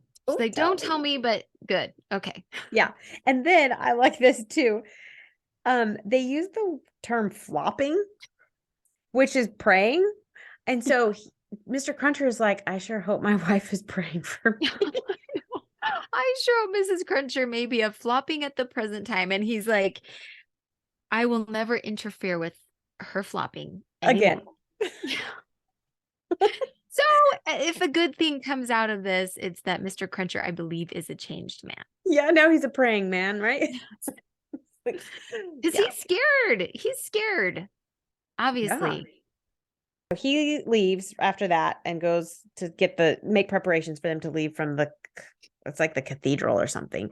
Yeah. And this reminded me of a movie. As this is happening, every few paragraphs it says, and still Madame Defarge, pursuing her way along the streets, came nearer and nearer. So like you've got this visual of her coming closer and closer. And like, you know how in those movies where it never works out, where the person could get away before like the enemy comes in, right? Yeah. That's what it reminded me of. I liked that. Several times it said that. So yes, okay, then they decide to leave from the cathedral. Mr. Cruncher leaves. Miss Pross is scared to death. So she's in there getting ready to go. All of a sudden, Madame Defarge appears. Yeah. And that's when she notices a figure. Yeah. She notices a figure in the room. And that's when the basin falls. And it's a basin full of water. It falls to the ground and breaks. And she watches the water like flow on the floor all the way to Madame Defarge's feet. And then she looks up. By strange, stern ways and through much staining blood, those feet had come to meet that water. And so Madame Defarge asks, "Where's Lucy?" Later, I caught this, that Miss Pross is blocking the doorway because she doesn't want Madame Defarge to know that they've left. And it's very apparent in her bedroom that they have left because things are in disarray and it looks like somebody had hurriedly packed and taken off. Miss Pross had nothing beautiful about her. Years had not tamed the wildness or softened the grimness of her appearance. But she too was a determined woman in her different way, and she measured Madame Defarge with her eyes very much. She's like, "You're not getting past me." Yeah. She is a match for Madame Defarge, but she is the light where Madame Defarge. I like what she says to her too. "You might, from your appearance, be the wife of Lucifer. Yeah. Nevertheless, you shall not get the better of me. I am an Englishwoman." You just love it. Yeah, she's like, "You are not getting in here, and I do not want you to see what's behind me." And another thing about this so they're talking back and forth in their own languages, and neither of them have a clue what the other person is saying. Yeah, it's kind of funny because you don't know that until their conversation has been going on for a while, and so you're like, they're not really like responding to each other. They're just kind of, you're like, what's going on? And then you realize it's because they don't understand what the other is saying. They are talking and they're very just like very determined and aggressive phrases. They don't know what the other is saying. Yeah. There's some things they can infer, but it makes their conversation kind of funny. Yeah. And then Madame Defarge just keeps demanding to see Lucy. Miss Pross seems to be saying a lot more than Madame Defarge. And like one thing Miss Pross says is like, "I don't care about myself. I only care about Ladybird and little Lucy, and I'm going to do everything I can." It says, "I'll not leave a handful of that dark hair upon your head if you lay a finger on me." Yeah, she's like, "I will fight you.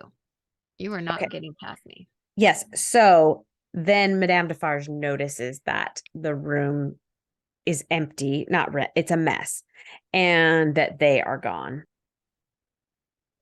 Miss Pross says, "We are alone at the top of a high house in a solitary courtyard. We are not likely to be heard, and I pray for your bodily strength to keep you here, while every minute you are here is worth 100,000 guineas to my darling." So, and like I said, Madame Defarge doesn't have a clue what she's saying.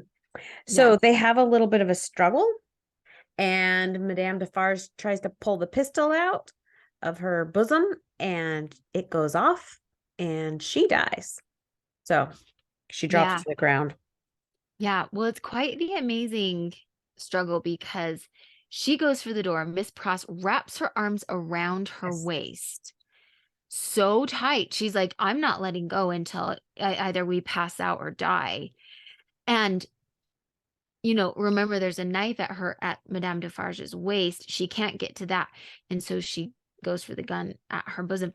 And Miss Pross sees that and she like slaps it away just as it's going off. And so it kills her. It kills Madame Defarge. Yeah, and they're blinded with smoke. So I think that's kind of interesting. I mean, kind of important later. We'll find out. But there's smoke and a gun goes off in close range. In very, very right next to her. As close range as you can get. Yes. Yeah, and then so she basically takes off. She's like, "Okay, I have to go. I have to go meet Mr. Cruncher, and she looks like a mess. And it said her bonnet had a veil, and it's a good thing because she had like scratches on her face and her hair is torn, her dress is torn. Yeah. She just looks awful. And I think she leaves and then she go back and get something. Well, for just a second, she was like, I'll go get help. And she was like, no, I'm not going to go get help. And she just went to go get like her bonnet and some other things quickly. Okay. And then she leaves. Yeah. So she's going through the streets to meet Mr. Cruncher, and she's realizing that the usual noises in the street are not happening.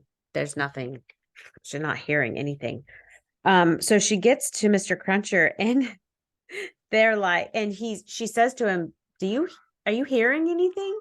Is there noise in the streets? And he's like, yeah. And she's like, I don't hear it. And he says, you've gone deaf in an hour? Like, what happened? But yeah, she went deaf, and we'll never hear. It says she never heard again. I think Mr. Cruncher says, I don't think you're ever going to hear again. And she never did. So that's the end. The blast of the gun. The Yep. blast of the gun destroyed her hearing. Yes. Yeah. Okay. The very last chapter. The footsteps die out forever. Chapter 15. So it takes 6 tumbrels, these death carts, to carry 52 of these people. Everybody is loaded into them. And it talks about them going slowly through the streets. There are people crowded around them, but it's to the point where there's some windows in the buildings that they pass that I imagine are apartment buildings where there's not even faces anymore. Like, the people have started to even lose interest, or maybe they don't want to see them anymore. But there are still all the people who have this very sick, demented interest in this, and they're down there, they're looking at the people in the tumbrels. They're saying, oh, see that person? I remember this other person that was there yesterday, and the other person that was sitting in that seat a couple days ago. Like, anyway,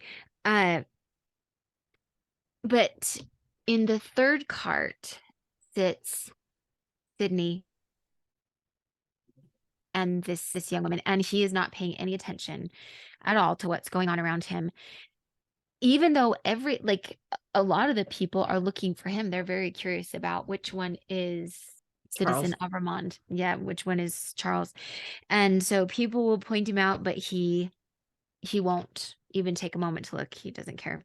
It does say that on the steps of a church is where Solomon, or Mr. Barsad, the spy, is, and he's kind of like watching for him, because he's like, if he's not on these carts, then he's given me up, and so he keeps watching, and they it seems like they kind of make eye contact, and it's like, no, he didn't give me up.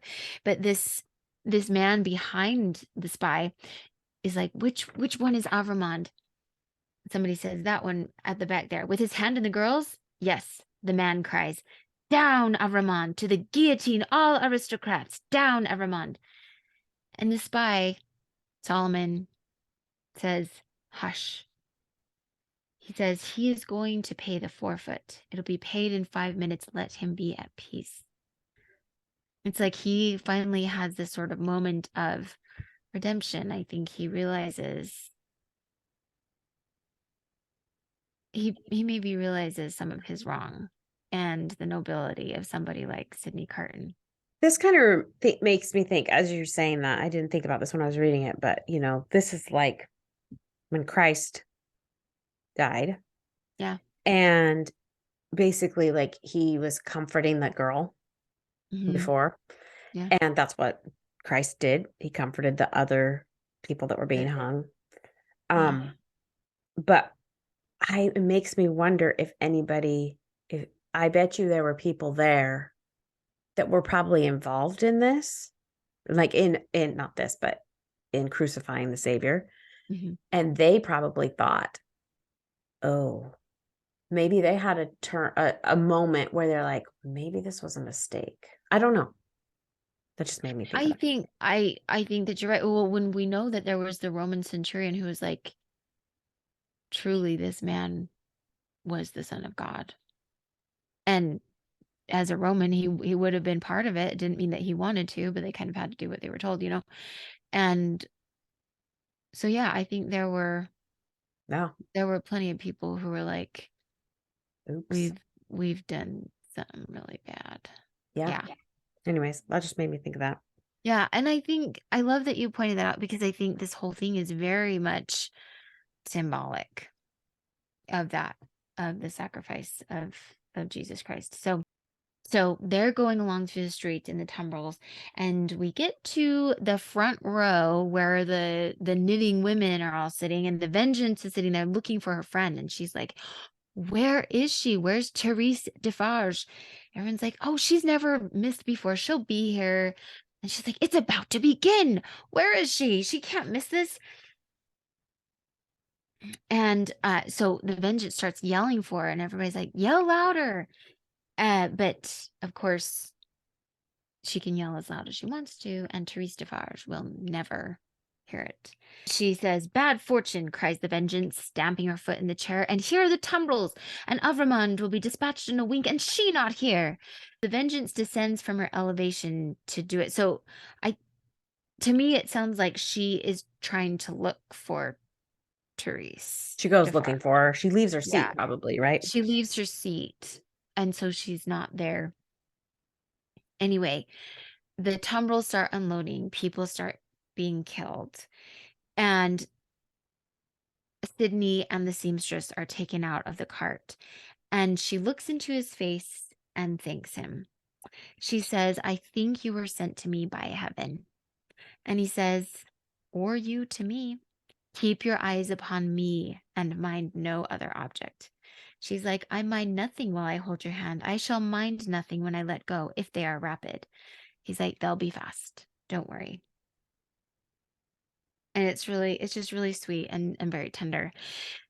And she asks him one last question. She says, I have a cousin. She's my only relative and an orphan whom I love very dearly.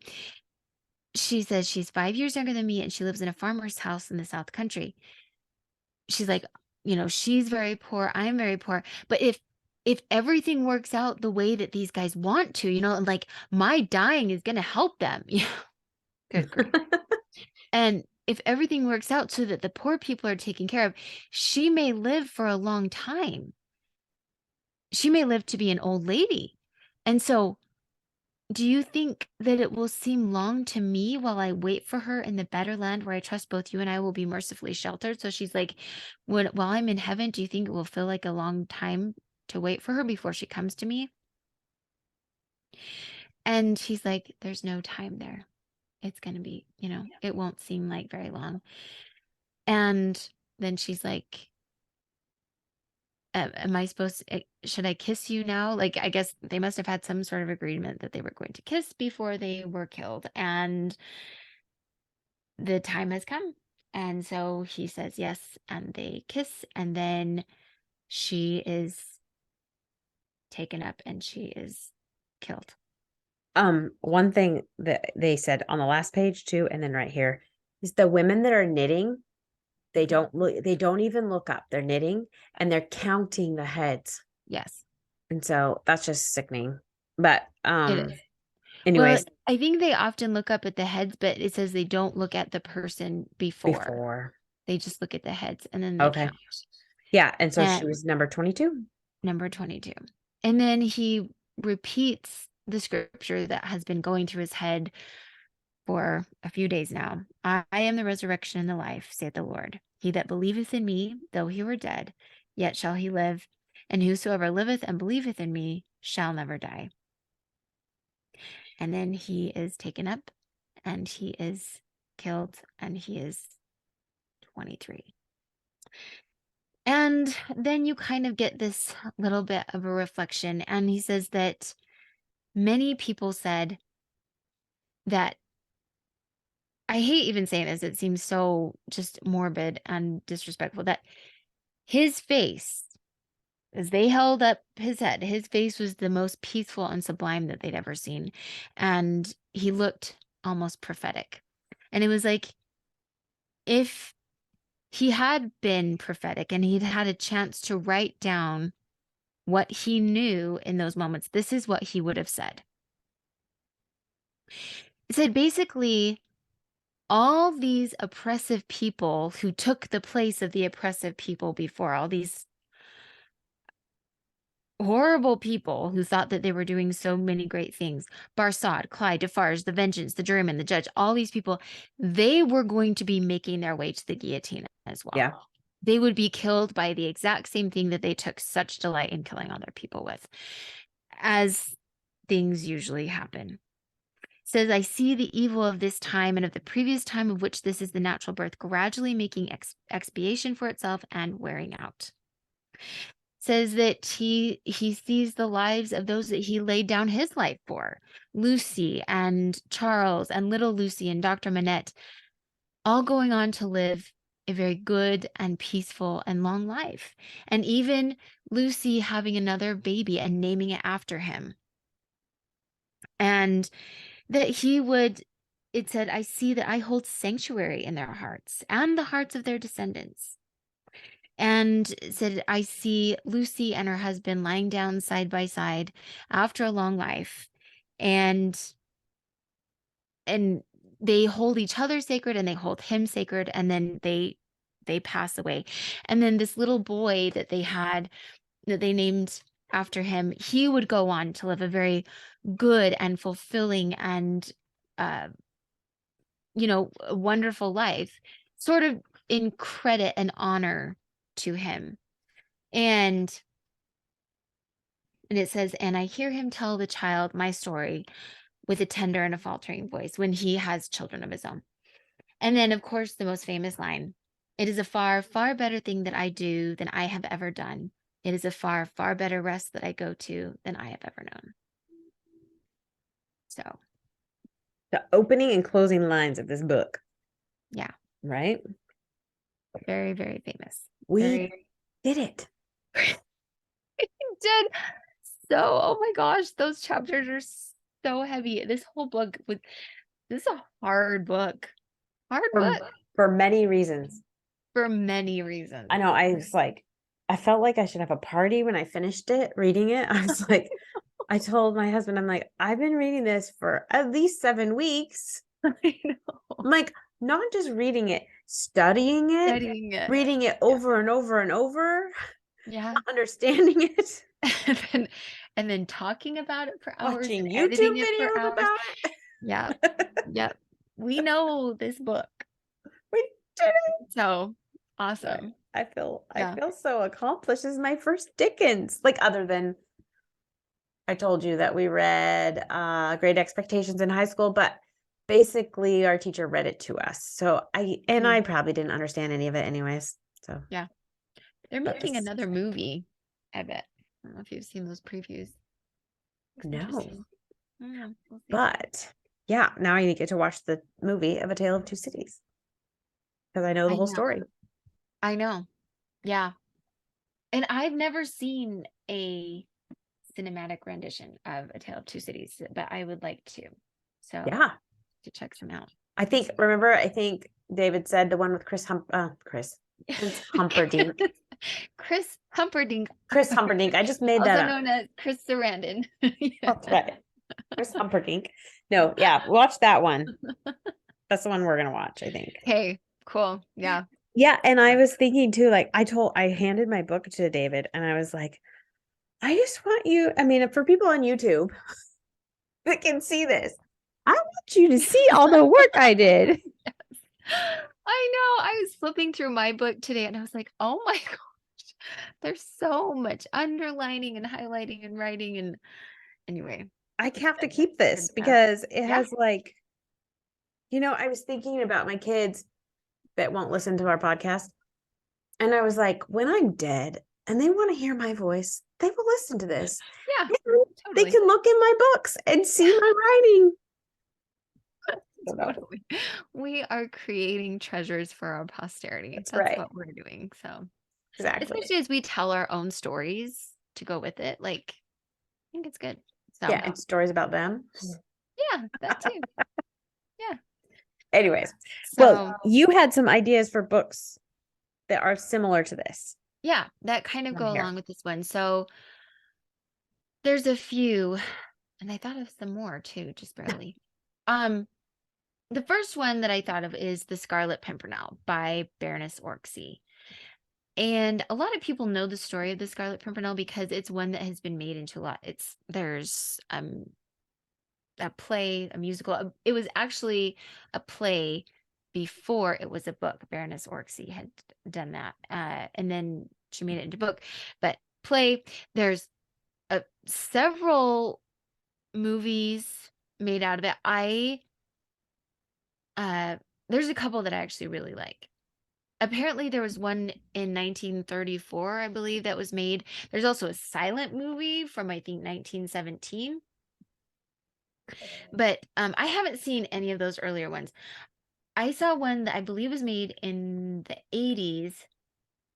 I really liked it. It's Jane Seymour Ooh. is in that one, and also Ian McKellen, a young Ian McKellen. So that one's really good. Anyway, Scarlet Pimpernel. It's all about the French Revolution. It's about this rogue Englishman who finds great delight in going in and trying to rescue the people who are condemned to die. So, yeah, that's really fun. Another one is called In the Reign of Terror by G.A. Henty. It's one that I read to my kids a few years ago. He writes lots of very historical books, and it doesn't focus so much on like the guillotine and so I mean that's definitely present, but just like how very corrupt and everything is, and just living in Paris, France during that time, and then trying to escape, and it would just be constant anxiety and horrible. Another one is called Madame Tussaud. So if you know about the Waxworks Museum, I believe there's one in Paris and in London, I believe. But she got her start in France, and she was making these wax figures. And this is one I read years ago. This is one that just came to mind. It's like, oh yeah. But she was one that she did not agree with it at all. She was like just trying to stay alive and like constantly trying to figure out who's like how to stay on the right person's good side with her waxworks, because they would like commission different things and then people would get angry if she made the wrong thing, and at one point she's like imprisoned. Anyway, it was a really good book. It's very good. So shout out to Carlina because she texted me and asked me if I've read Madame Oh, Tussaud. So okay. she thought of it already Oh, cool. from Okay. listening to us talk about A Tale of Two Cities. Okay, cool. Yeah, it was really good. What's another one? So I really like this author. I read this several years ago now, but fortunately I wrote it down. The Hidden Diary of Marie Antoinette Mm. by Carolee Erickson. So I really enjoyed it a lot. I feel like Carolee Erickson really does her research. And of course, there's not like a hidden diary of Marie Antoinette, but do you realize like she's really been villainized over the years, and maybe not so deservedly as she should have been? You know, like there's a lot of things that she was very much a victim of. Well, how many women had control over anything, especially if Right. they were royal, you know? And you think, oh, boo-hoo, poor them. But like they didn't have control over anything. And unless they were a super, super powerful woman. And she wasn't necessarily. So, and it just goes through like her life and how she got to being the wife of Louis the 16th, and then like her time in prison when seeing her children being abused and taken away from her, and just all of that torment that she went through. And so I thought it was really good. Very good. So anyway, those are the ones that came to mind. Wow. I came up with nothing. So you're good. I was trying to think of some, and I like modern books that might, I don't know, have a Christ figure, but I didn't come up with anything that I had read. So it's late. No. Okay. So I want to hear. Oh, first, before we go into that, next week, we're going to do Sadako and 1,000 Paper Cranes by, tell me who that's by. Eleanor Kerr is how I want to say her name, or Core. I'm not sure. Yes, and it's super short. You can read it in a half hour. Yeah. So totally short, but like it packs a punch. Yes, so you could get it from the library probably, or order it in a couple of days and have it and have read it before we talk about it. Or you can listen to us talk about it and then decide if you want to read it or not. But yeah, that's going to come up next week. So yeah, it's going to be, I was reading it today and wow, it's easier than a tale of two cities. No, I mean, it's a kid's book. It's like, it's short. It's a kid's book. It's so good. And there may be people who are like, that's not a classic, but actually, at least on mine, it says it is. It says Puffin Modern Classics. Yep. So there you go. And it should be a classic. So. Yeah, it will be. But yeah, we'll do that next week. Okay, so I want to know what book you want to share. I think I'm just gonna share what I'm reading with my kids right now.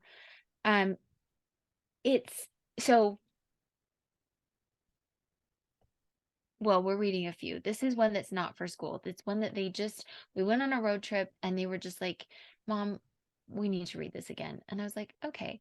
So we're reading The Hobbit by JRR Tolkien.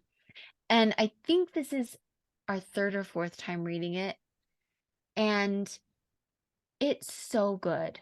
It's so fun. And I'm just kind of amazed as I read it, and my kids are like love it so much.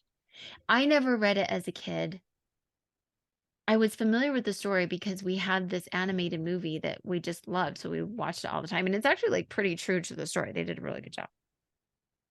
But so yeah, the first time actually for me reading it all the way through was when I first read it to my kids several years ago, and they loved it. And then we read it again and again, and now we're reading it again. And so it's one that bears repeating. It's just.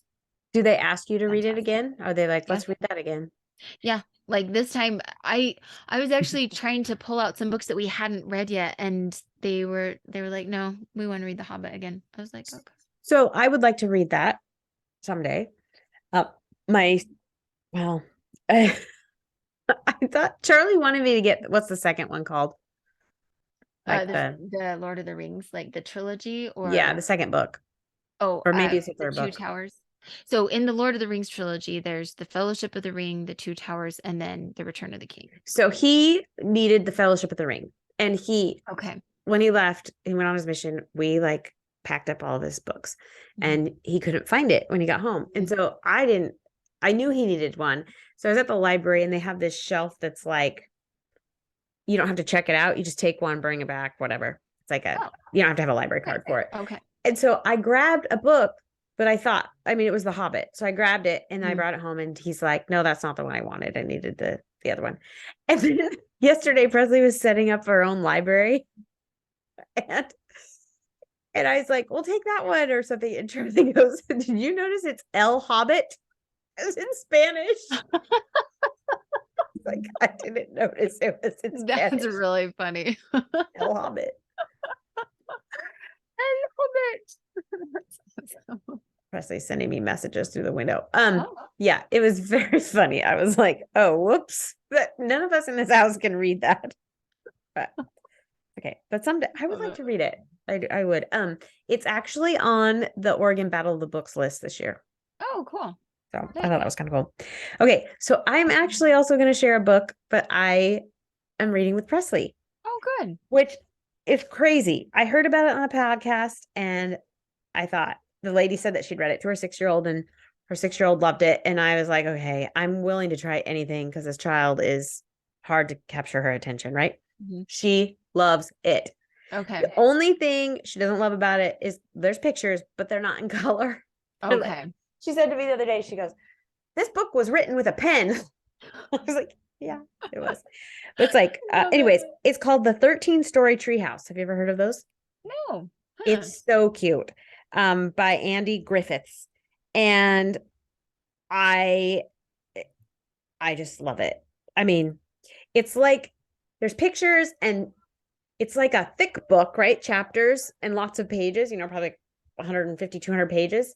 It's these two boys that live in a 13-story treehouse, and they have like a bowling alley and a see-through swimming pool and a man-eating shark tank, and like it has this machine that shoots marshmallows into your mouth whenever you want, and like it's crazy. And these two boys write books, and like the premise of the first book is their book is due and they haven't even started it. And so the one boy is trying to get the other boy, maybe they're boys, men, I don't know, to write.